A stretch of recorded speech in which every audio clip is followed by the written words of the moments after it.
యాదవ వంశానికి చెందిన సూరసేనుని కుమార్తె కుంతీభోజుని దత్తపుత్రిక కుంతీదేవి. ఆమె తన ఇంటికి వచ్చిన దుర్వాస మహర్షికి సేవలందించింది. ఆమె సేవలకు మెచ్చిన దుర్వాస మహర్షి ఆమెకు చెవిలో ఒక మంత్రం ఉపదేశించి, ఆ మంత్రం జపిస్తూ ఏ దైవాన్నైతే నువ్వు ఆహ్వానిస్తావో ఆ దైవం వల్ల నీకు సంతానం కలుగుతుందని చెప్పాడు. మహర్షి ఇచ్చిన మంత్రం ఎలా పనిచేస్తుందో అనే ఆతృతతో కుంతీదేవి ఒక తప్పు చేసింది. ఆమె తన అంతఃపురంలో నుంచి సూర్యుని చూస్తూ ఆ మంత్రం జపించింది. వెంటనే సూర్యుడు ప్రత్యక్షమయ్యాడు. కుంతీదేవి భయపడిపోయి, స్వామి నన్ను క్షమించండి, ఆకతాయితనంతో తప్పు చేశాను, మీరు వెళ్ళిపోండి అని అంది. సూర్యుడు నవ్వి, కుమారి, నీ మంత్రశక్తి వృధా కాదు, నువ్వేమీ భయపడకు.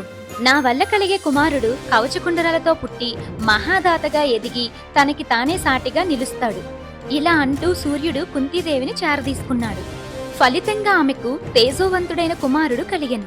పెళ్లి కాకముందే తల్లినయ్యానన్న అపనిందతో కుంతీదేవి భయపడి తన బిడ్డను గంగానదిలో వదిలేసింది. నది ప్రవాహంలో కొట్టుకుపోతున్న బాలుణ్ణి అతిరథుడు రాధా అనే దంపతులు చూసి చేరదీశారు. ఆ పిల్లవాడికి ఊహ తెలిసిన కాన్నుంచి ఎవరు ఏమడిగినా లేదనకుండా దానం చేసేవాడు. కొన్నేళ్ల తర్వాత కౌరవులకి పాండవులకి ద్రోణాచార్యుల వారు ధనుర్విద్యా పోటీలను నిర్వహించారు. ఆ పోటీలు చూడ్డానికి హస్తినాపురంలో ఉన్న జనమంతా వచ్చారు.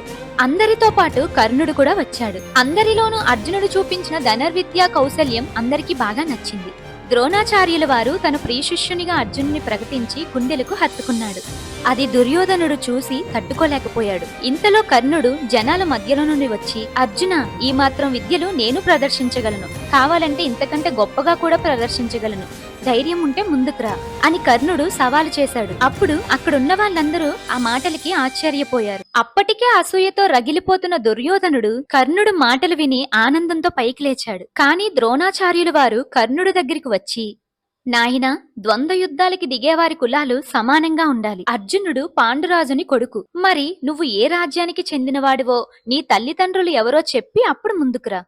అలా ద్రోణాచార్యుల వారు అనగానే తన కులం గోత్రం తెలియని కర్ణుడు తలదించుకొని వెనక్కి వెళ్లిపోయాడు. చుట్టూ ఉన్న వాళ్ళంతా కులగోత్రాలు లేనివాడివి నీకెందుకురా అని హేళన చేశారు. కర్ణుడు ఎంతో బాధపడ్డాడు. అప్పుడు దుర్యోధనుడు లేచి, ఆచార్య, మీరన్నట్టు కర్ణుడు రాజైతేనే యుద్ధానికి దిగాలి అంటే ఈ క్షణమే నేను కర్ణుణ్ణి రాజును చేస్తాను అని దుర్యోధనుడు ప్రకటించాడు. వెంటనే పవిత్ర జలాలు, రత్న కిరీటాలు, వడ్డానాలు, రత్నహారాలు తెప్పించి కర్ణుడిని అంగరాజ్యానికి ప్రభువును చేశాడు దుర్యోధనుడు. ముక్కు మొహం తెలియని తనని ఒక రాజ్యానికి రాజును చేసినందుకు కర్ణుడు దుర్యోధనుడితో, ఈ జీవితం మీకు అంకితం, నేను చచ్చే వరకు మీ ఆజ్ఞను పాటిస్తాను అని కర్ణుడు మాటిచ్చాడు. ఆ క్షణం నుండి దుర్యోధనుడు కర్ణుణ్ణి సామంతరాజుగా కాకుండా తన ప్రాణ స్నేహితుడిగా చూసుకున్నాడు. ఇలాంటి మరెన్నో ఇతిహాసాల గురించి తెలుసుకోవడానికి మన ఛానల్ ని సబ్స్క్రైబ్ చేయండి. నేను మీ ఛానల్.